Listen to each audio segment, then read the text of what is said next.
Il était craint, respecté, implacable. Lorsque son nom était mentionné parmi les disciples de Jésus, la réaction était toujours la même, la peur. Un persécuteur zélé, armé de lettres d'autorité, déterminé à mettre fin à ce qu'il considérait comme une menace pour la tradition de ses pères. Mais lors d'un voyage en direction de Damas, quelque chose d'inattendu s'est produit. Un éclat venant du ciel, une voix qui l'a appelé par son nom, une chute qui marquerait à jamais son âme et son histoire. À partir de ce moment, tout a changé. Qui il était n'existait plus. Ce qu'il considérait comme un gain est devenu une perte. L'homme qui respirait auparavant des menaces contre les chrétiens allait maintenant devenir un martyr de l'amour qu'il méprisait autrefois. Comment quelqu'un d'aussi fier de sa lignée, aussi convaincu de ses actions, aussi agressif dans sa mission, se prosterne-t-il devant tout ce qu'il combattait auparavant? Qu'est-ce qui pousse un homme à affirmer avec conviction « ce n'est plus moi qui vis » ? Quelle force est celle qui le pousse à abandonner la renommée, le pouvoir, la sécurité et le prestige à cause d'un nom qu'il haïssait auparavant? S'agirait-il de folie, de fanatisme?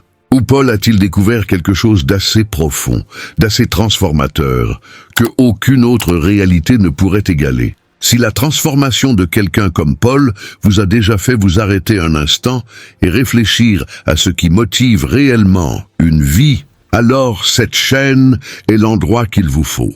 Ici, chaque enseignement de l'apôtre prend voix, contexte et application concrète. Inscrivez-vous maintenant, car comprendre Paul, c'est comprendre le cœur de l'Évangile, avant d'affirmer avec conviction que ce n'est plus moi qui vis. Que l'apôtre Paul devait faire face à une histoire marquée par le zèle, la tradition et la violence religieuse. Il était, comme il l'a déclaré aux Philippiens, irréprochable quant à la justice qui se trouve dans la loi et un persécuteur fervent de l'Église. Cette ancienne identité, construite sur l'orgueil ethnique, la rigidité de la loi et la persécution des chrétiens, était aux yeux de Paul une expression d'une vie qui devait être enterrée. Le passé de l'apôtre n'était pas neutre, il était directement en opposition à la grâce de Dieu. Dans ses paroles aux Galates, ce « je » qui est maintenant mort représentait exactement cette ancienne façon de vivre, régie par le mérite humain et la confiance dans les œuvres de la chair. Il est important de noter que Paul ne traite pas son passé avec indifférence ou honte silencieuse, mais avec clarté théologique et conscience spirituelle. Celui qui autrefois se fiait à sa ascendance et ses pratiques religieuses réalise que tout cela n'était que du fumier devant l'excellence de la connaissance du Christ. Cette compréhension ne provient pas d'une introspection simple, mais du résultat direct d'un affrontement avec la lumière de l'Évangile.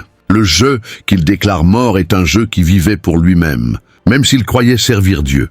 C'est une leçon poignante pour tous ceux qui confondent encore aujourd'hui zèle religieux et véritable vie spirituelle. Lorsque Paul parle de mourir, il n'utilise pas une métaphore légère. Il s'agit d'une rupture réelle avec un système de valeurs, une mentalité centrée sur soi et une manière d'exister fondée sur des règles externes et non sur une relation vivante avec Dieu. Le passé qui devait mourir n'était pas seulement moralement défectueux, il était spirituellement corrompu par un orgueil déguisé en sainteté. C'est pourquoi, en disant qu'il ne vit plus, Paul affirme qu'il n'y a plus de place pour cet ancien Paul dans ce nouveau mode de vie. L'ancien homme ne peut coexister avec la nouvelle création. Ce point de départ est fondamental pour comprendre ce qui suit. L'affirmation « ce n'est plus moi qui vis » n'a de poids que parce qu'il y a eu une mort antérieure, la mort d'une vie entière, construite sur l'ego religieux. Et cette mort n'est pas symbolique ou théorique, mais vécue avec intensité. Paul ne romantise jamais sa vie ancienne. Il l'offre sans réserve à la croix. Il la considère indigne de continuer à respirer. Cela révèle une conscience qu'il n'est pas possible de vivre la plénitude de l'Évangile tout en portant d'anciennes structures d'identité et de gloire personnelle. Cette perspective sert également de miroir pour ceux qui désirent suivre le Christ sans laisser mourir ce qu'ils sont sans lui. Beaucoup désirent la nouvelle vie, mais résistent à la mort de leur moi. Paul montre qu'il n'y a pas de résurrection sans crucifixion. Le début du don radical commence par le renoncement total à tout ce qui, bien qu'il semble vertueux, s'opposait à la grâce. En se dépouillant du vieux Paul, il nous montre que la croix est le lieu où tout orgueil doit être dépouillé, et que la vraie vie commence au moment exact où l'ancienne s'achève. Le parcours de Paul prend un tournant décisif au moment où il rencontre le Christ ressuscité sur la route de Damas. Jusqu'alors, il était un homme en marche, mais dans la mauvaise direction, plein de convictions, mais vide de révélation. Cette rencontre avec Jésus n'était pas simplement un événement mystique. C'était une collision entre deux royaumes, celui de l'autosuffisance pharisienne et celui de la grâce irrésistible de Dieu. Le choc était si profond que Paul tomba à terre, perdit temporairement la vue et surtout vit son monde s'effondrer. Il ne s'agissait pas d'un simple changement de comportement, mais du début d'une nouvelle existence. Il ne continuerait pas le même avec seulement de nouvelles habitudes. Il deviendrait une nouvelle créature, façonnée par l'Esprit du Christ qui habitait maintenant en lui. En confrontant directement celui qui persécutait ses disciples, Jésus ne le réprimande pas avec colère, mais avec une autorité qui redirige. « Saul, Saul, pourquoi me persécutes-tu » Cette question révèle que Jésus s'identifie pleinement à ses disciples et que toute attaque contre l'Église est en réalité une attaque contre le Seigneur lui-même. Mais ce qui impressionne dans ce dialogue n'est pas seulement la question, mais la réponse subséquente de Paul. « Qui es-tu, Seigneur ?» À partir de ce moment commence la reconstruction de son identité. Le pharisien sûr de lui cède la place à un homme brisé et soumis. Le point de rupture se transforme en racine de renaissance. À partir de cette rencontre, Paul ne serait plus jamais le même. Il cesserait d'envisager Jésus comme un faux Messie pour le reconnaître comme le Fils de Dieu. L'abandon de sa vie serait total, car la révélation qu'il avait reçue était absolue. En écrivant aux Galates, il ne parle pas d'une théorie sur l'Évangile, mais d'une réalité qui a embrasé son âme depuis ce jour à Damas. La radicalité de son don naît de ce choc avec la grâce. Ce qui était auparavant seulement du zèle se transforme en véritable passion.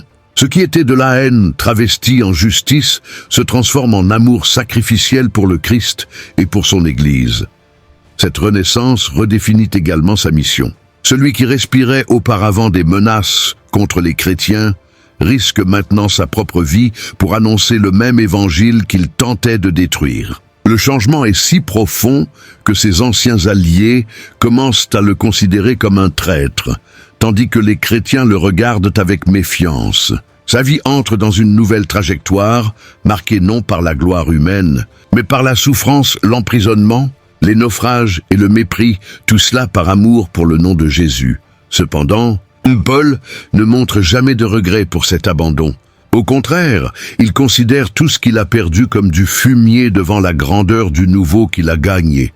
Ce tournant de sa vie pointe également vers un modèle que tout disciple du Christ doit affronter. Il ne s'agit pas seulement d'accepter une doctrine, mais de rencontrer la personne de Jésus de manière transformative. L'Évangile n'est pas une idée à assimiler, mais une présence qui envahit et réoriente tout. Ce qui est arrivé à Paul à Damas reste l'expérience qui marque tous ceux qui naissent réellement de nouveau. Une rupture avec le passé et le début d'une vie qui ne tourne plus autour de soi, mais de Christ. La déclaration de Paul dans sa lettre aux Galates n'est pas seulement un témoignage personnel, mais un principe théologique profond. L'Évangile exige la mort de l'ego comme point central de la foi chrétienne. En disant que ce n'est plus moi qui vis, Paul établit que la vraie vie chrétienne ne peut être vécue que lorsque le moi cesse d'être le centre. Il ne s'agit pas d'une annihilation de la personnalité, mais du don de l'autonomie à un nouveau Seigneur. Le moi, qui autrefois prenait des décisions basées sur sa propre justice et sa propre sagesse, cède désormais sa place au Christ, qui devient la source, la direction et la fin de toute chose. Cependant, cet abandon ne se produit pas de manière superficielle. Il est douloureux, car il exige que le trône du cœur soit vidé. L'orgueil, le contrôle, les ambitions égoïstes, tout cela doit être crucifié. Paul a compris que le plus grand ennemi de la vie de Christ en nous est l'insistance à vivre par nous-mêmes. La croix n'est pas seulement l'endroit où Jésus est mort, C'est le lieu où tous ceux qui le suivent doivent mourir aussi. C'est la réalité de la véritable conversion. Un échange de seigneurs, un transfert de domination, un nouvel axe d'existence. Christ ne vient pas pour être ajouté à l'ancienne vie, mais pour remplacer complètement le gouvernement du moi. Dans ce sens, la mort du moi est continue.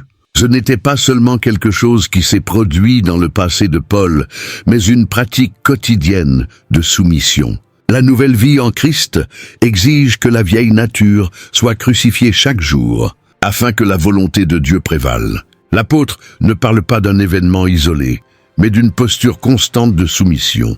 Il sait que le « moi » tentera toujours de ressusciter, de chercher du contrôle, de revendiquer des droits. C'est pourquoi maintenir le « moi » mort est une bataille spirituelle, soutenue par la grâce et la conscience de l'œuvre du Christ. Cet enseignement de Paul confronte directement la culture actuelle, centrée sur l'exaltation de l'ego. Nous vivons à une époque qui prêche le « soyez vous-même » comme ultime maxime. Paul, cependant, propose le contraire.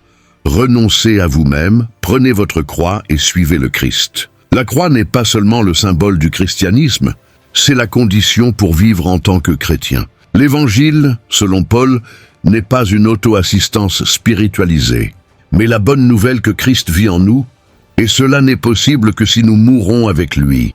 La croix donc n'est pas une fin tragique, mais la porte vers une nouvelle vie.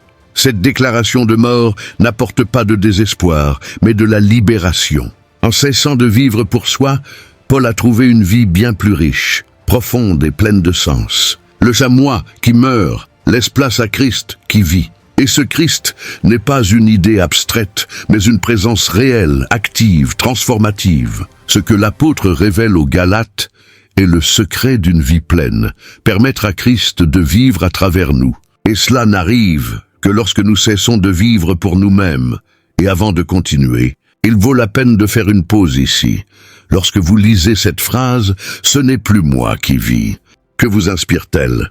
Quel type de don percevez-vous que vous n'avez pas encore fait? Écrivez ici dans les commentaires ce que ce passage signifie pour vous aujourd'hui. Parfois, partager ce type de perception nous aide à réaliser combien il nous reste à laisser à la croix, en affirmant que Christ vit en moi. Paul ne parle pas seulement d'une présence symbolique ou inspirante. Il décrit une réalité spirituelle concrète qui redéfinit complètement son existence. La vie qui autrefois était alimentée par des ambitions personnelles, des règles religieuses et un statut social est maintenant soutenue par une nouvelle source, la présence vivante de Jésus en lui. Cette affirmation est le centre de l'identité chrétienne selon l'apôtre. Il ne s'agit plus d'essayer d'imiter Jésus de l'extérieur vers l'intérieur, mais de vivre par sa vie qui opère de l'intérieur vers l'extérieur. Le cœur, l'esprit, les désirs et les objectifs sont transformés. Car ce n'est plus le vieux Paul qui dirige, mais le Christ lui-même agissant en lui. Cette nouvelle réalité rompt avec la logique religieuse basée sur l'effort humain. L'apôtre affirme que la vie chrétienne n'est pas un ensemble de règles à respecter, mais une vie à vivre à travers l'union avec le Christ. Il ne s'agit pas d'une tentative de sembler juste, mais d'être habité par la justice de celui qui est juste. Ce logement ne rend pas Paul passif, mais le rend pleinement dépendant. L'action est maintenant le fruit de la présence et non de l'obligation. L'expression « Christ vit en moi » révèle une relation intime, personnelle et transformative qui se manifeste dans chaque décision, parole et attitude. C'est à partir de cette communion intérieure qu'émerge une nouvelle manière de vivre. Cette compréhension était révolutionnaire pour les Galates, qui étaient séduits à retourner aux œuvres de la loi comme moyen d'apporter du plaisir à Dieu. Paul écrit cette lettre justement pour corriger cette déviation, leur rappelant que la véritable vie chrétienne n'est possible que lorsque Christ habite à l'intérieur du croyant. Il n'y a pas de substitut pour cette présence. Aucune règle, rite ou tradition ne peut produire ce que seule la vie du Christ en nous peut engendrer. La justice qui vient de la foi est inséparable de l'habitation du Christ. Dans le chapitre 8 des Romains, Paul réaffirme que si quelqu'un n'a pas l'esprit de Christ, il ne lui appartient pas, laissant entendre que cette union spirituelle est essentielle au salut. La présence de Christ redéfinit également le but de Paul. Tout ce qui était auparavant fait par statut ou devoir est maintenant fait par amour et mission.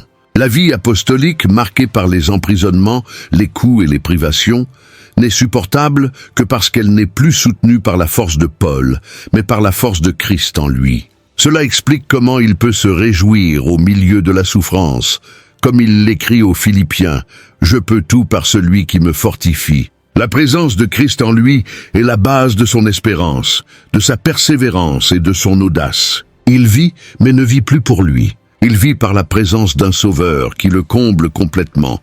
Cette réalité reste le secret de la véritable vie chrétienne. Beaucoup essaient de suivre Jésus sans permettre à Jésus de vivre en eux. Le résultat est de l'épuisement, de la religiosité et de la frustration. Paul montre que la seule façon de vivre pleinement est de renoncer au contrôle et de permettre à Christ de prendre le centre. Il ne s'agit pas d'une vie divisée entre le « moi » et Christ, mais d'une vie donnée où l'ancien cède sa place au nouveau. Lorsque l'apôtre dit que Christ vit en lui, il affirme que sa vie est désormais un reflet de la présence de Jésus, un reflet qui transforme, qui sanctifie et qui pointe vers le ciel. La nouvelle vie que Paul décrit n'est pas soutenue par la volonté ou un code de conduite, mais par la foi constante dans le Fils de Dieu. Il déclare qu'il vit par la foi au Fils de Dieu, révélant que cet abandon radical n'est possible que lorsque la confiance est complètement ancrée en Christ. La foi pour Paul n'est pas un sentiment vague ou une pensée positive, mais une certitude profonde dans la suffisance de l'œuvre de Jésus.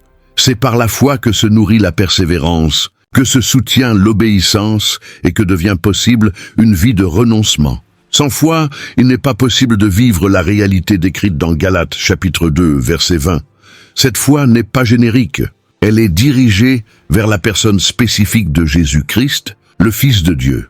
Paul ne parle pas d'un type de spiritualité abstraite, mais d'une confiance dirigée vers celui qui l'a aimé et s'est livré pour lui. La foi en Christ est le fondement sur lequel se construit toute sa nouvelle existence. Il vit parce qu'il croit dans le caractère de Christ, dans la fidélité de Christ, dans la présence de Christ. Cette foi est relationnelle, dynamique, vivante. Il ne s'agit pas de croire en des principes, mais de croire en une personne qui s'est faite chair, qui est morte et ressuscitée, et qui vit maintenant en lui. En écrivant aux Romains, Paul a déclaré que le juste vivra par la foi, renforçant ainsi cette idée que la foi n'est pas seulement le début du parcours chrétien, mais le combustible qui le propulse du début à la fin.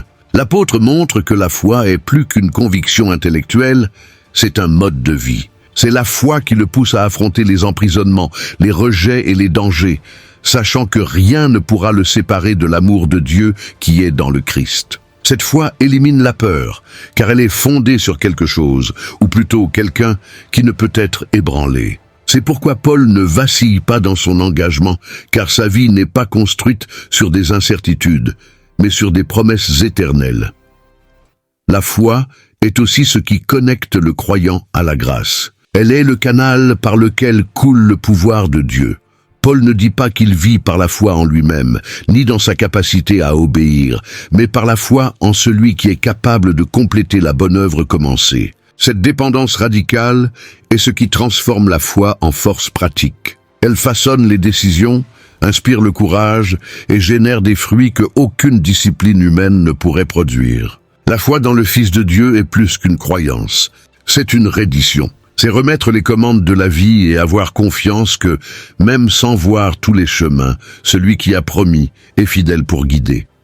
Cette dimension de la foi doit être redécouverte. En des temps de pragmatisme et de scepticisme, nombreux sont ceux qui professent croire, mais vivent comme si tout dépendait de leur force. Paul enseigne que la véritable foi repose sur la personne du Christ avec une telle confiance qu'elle permet de vivre sans réserve. C'est cette foi qui soutient l'abandon radical. Ce n'est pas une foi en une doctrine seulement, mais en un Sauveur qui aime, qui agit et qui habite. Et c'est cette foi qui transforme chaque détail de l'existence en une expression vivante de la présence de Dieu.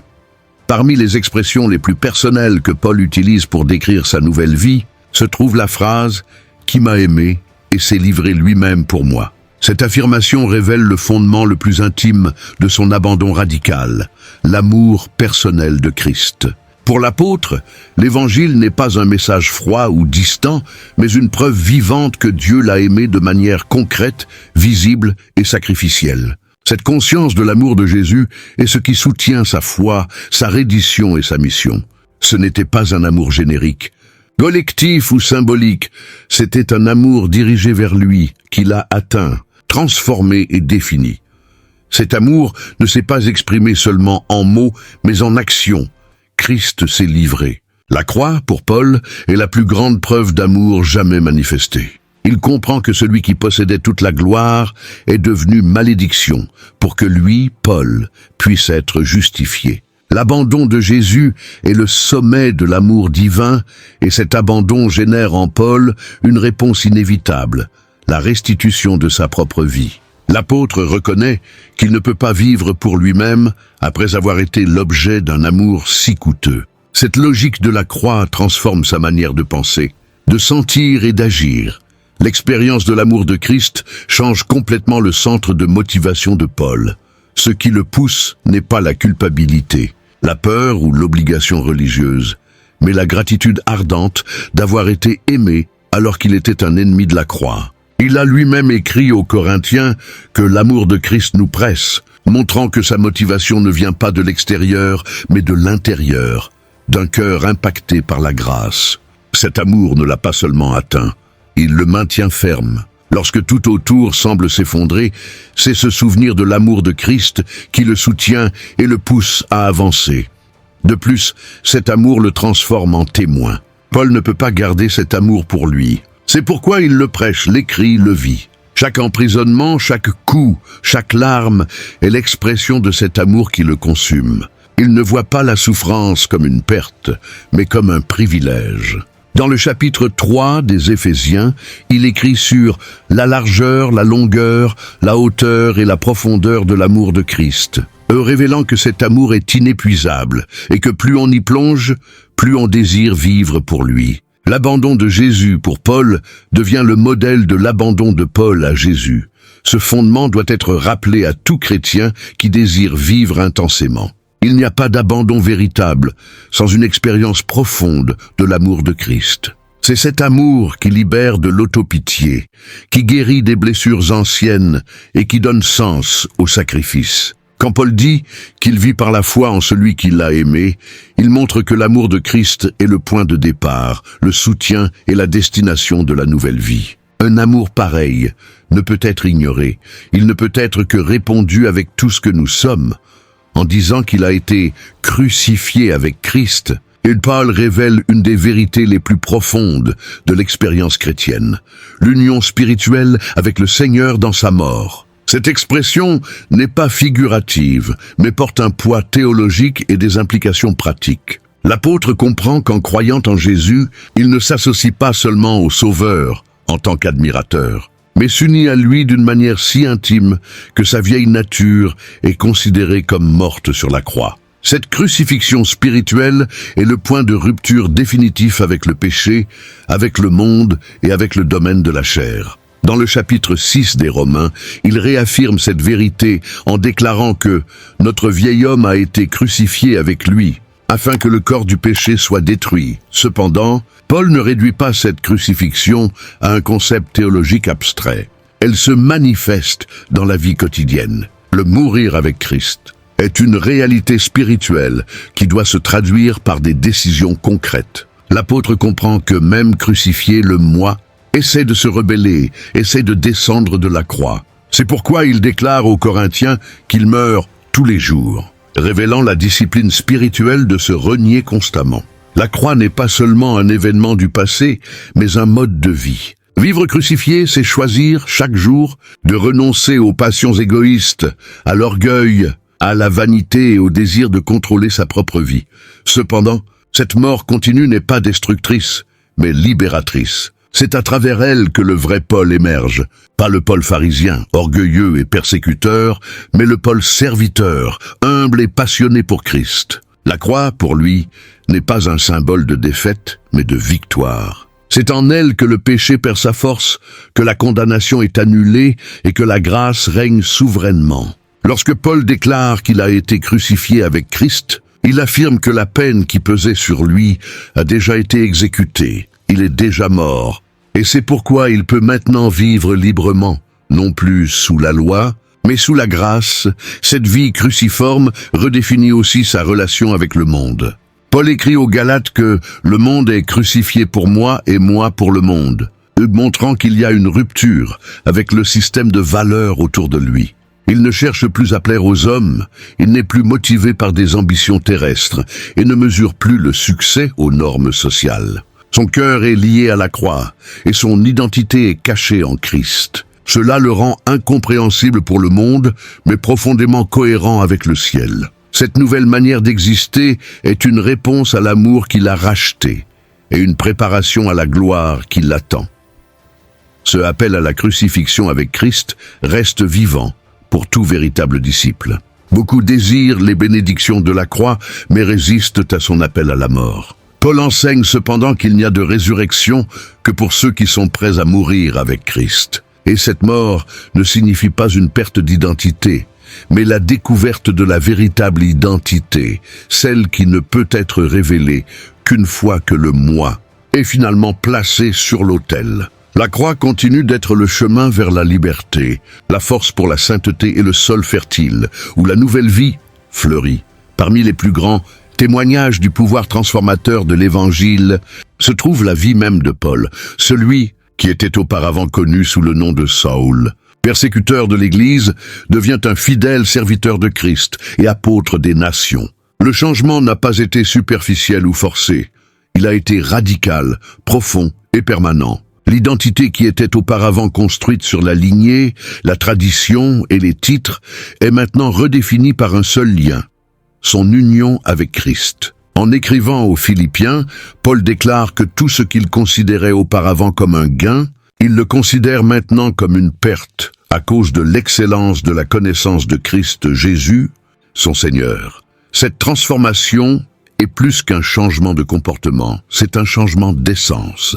Paul ne se contente pas de changer de camp, il change de nature. Le zèle qui était auparavant utilisé pour détruire est maintenant canalisé pour édifier. L'autorité qu'il utilisait pour persécuter est maintenant exercée pour servir. Son discours cesse d'être accusateur pour devenir gracieux.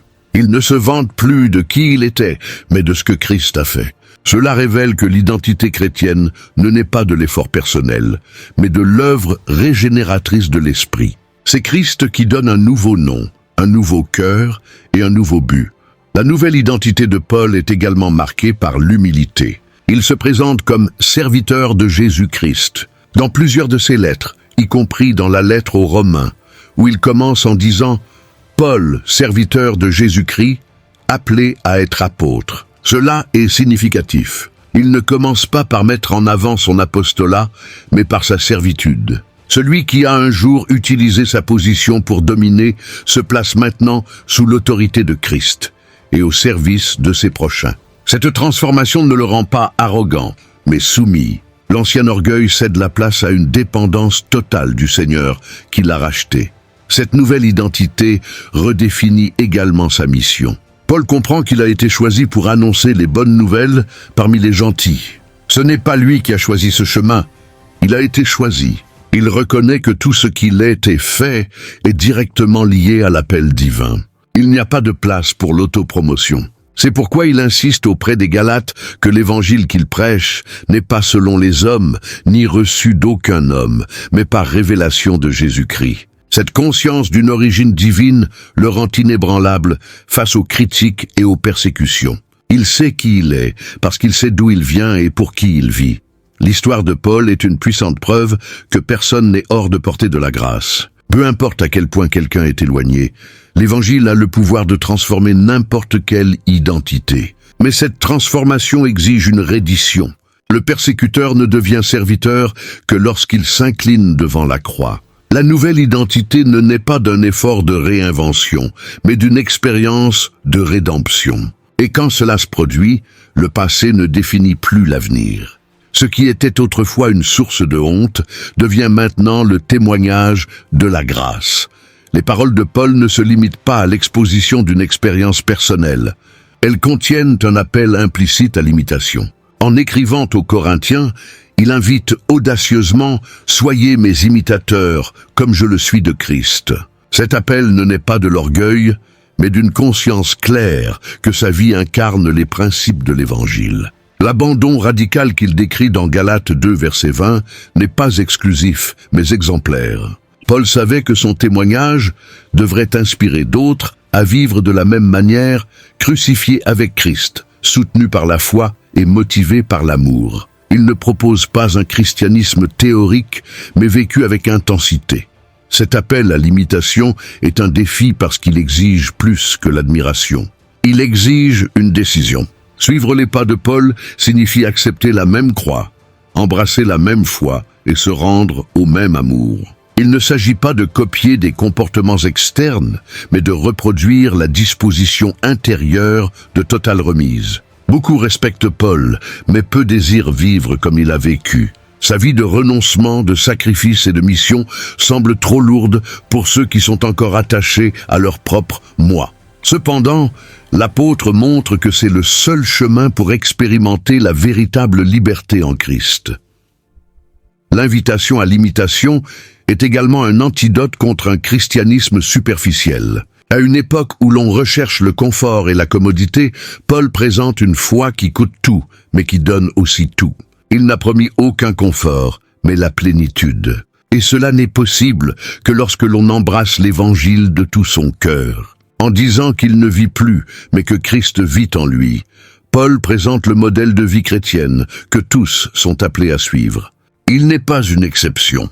Il est un exemple. Le même esprit qui habitait en lui est disponible pour tous ceux qui croient. Cette imitation ne se produit pas par obligation, mais par conviction. La beauté de la vie de Paul réside justement dans sa cohérence. Il ne demandait pas quelque chose qu'il ne vivait pas. Ses paroles étaient soutenues par ses actions. Ses lettres étaient des extensions de ce que son corps souffrait déjà par amour pour Christ. En le regardant, les croyants du premier siècle trouvaient un reflet du Christ lui-même. Et c'est ce que l'on attend encore des disciples d'aujourd'hui, que leur vie reflète le Christ qui les habite. Paul n'était pas parfait, mais il était authentique. Et cette authenticité naît de la croix. Le parcours de Paul révèle que vivre l'Évangile est plus que croire en de bonnes doctrines. C'est permettre à Christ de vivre en nous d'une manière si réelle qu'elle inspire les autres à désirer la même chose. L'appel à l'imitation est en réalité un appel à la maturité, non pas pour répéter les actes de l'apôtre, mais pour emprunter le même chemin d'abandon. Et ce chemin commence lorsque le « moi » est crucifié et que Christ devient le centre de tout.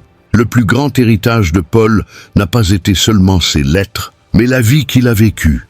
Une vie qui, encore aujourd'hui, continue de défier et inspirer ceux qui aiment Christ avec sincérité. Combien d'années avez-vous mis à comprendre la valeur d'une vie qui n'appartient plus à elle-même? Si cette réflexion vous a touché d'une manière ou d'une autre, partagez cette vidéo avec quelqu'un qui doit aussi redécouvrir ce que signifie vivre pour Christ. Laissez dans les commentaires ce que l'abandon de Paul vous a appris aujourd'hui. Et si vous ne faites pas encore partie de notre communauté ici sur la chaîne, inscrivez-vous. Il y a toujours une nouvelle lumière qui attend ceux qui décident de continuer à apprendre. Ici sur la chaîne, inscrivez-vous. Il y a toujours une nouvelle lumière qui attend ceux qui décident de continuer à apprendre.